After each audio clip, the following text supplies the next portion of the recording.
Merci et bienvenue dans cette nouvelle vidéo. Cette nouvelle vidéo concerne la typologie textuelle qui est la troisième partie de notre étude.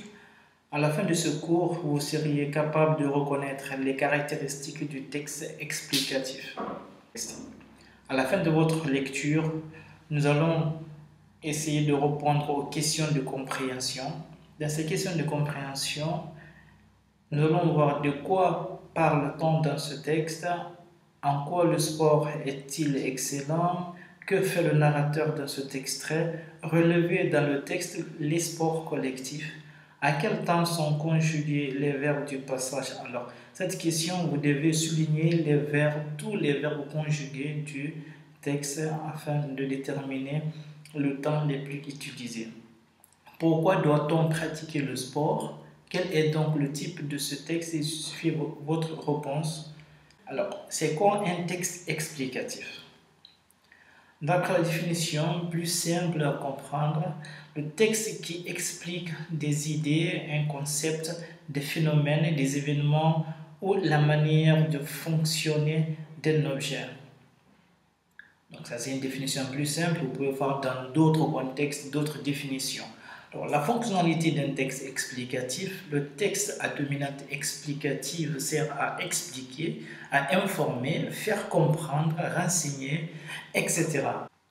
Le genre dans lequel on peut rencontrer ce type de texte explicatif, le reportage, les comptes rendus, manuels scolaires, encyclopédies, articles scientifiques. Pour aller plus loin, nous allons parler des outils linguistiques. Donc, dans les outils linguistiques, on parle des outils qui nous permettent de comprendre la langue utilisée dans ce type de texte.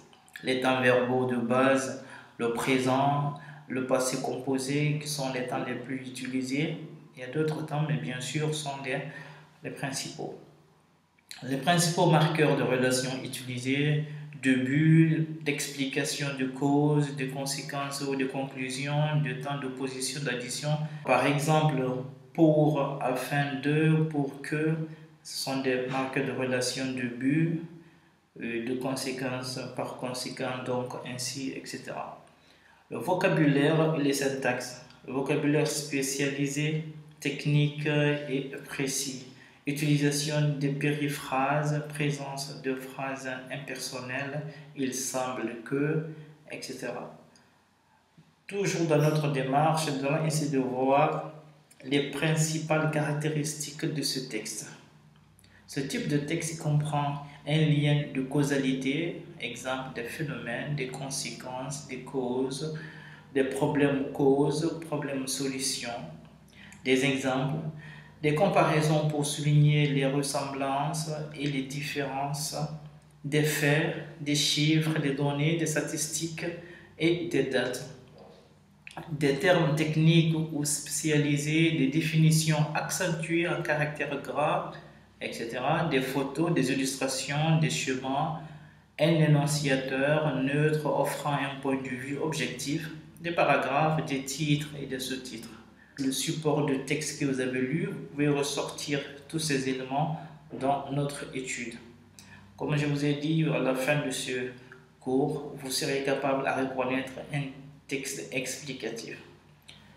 Si vous avez bien aimé notre cours, la vidéo, n'hésitez pas à mettre un like, partager à vos camarades.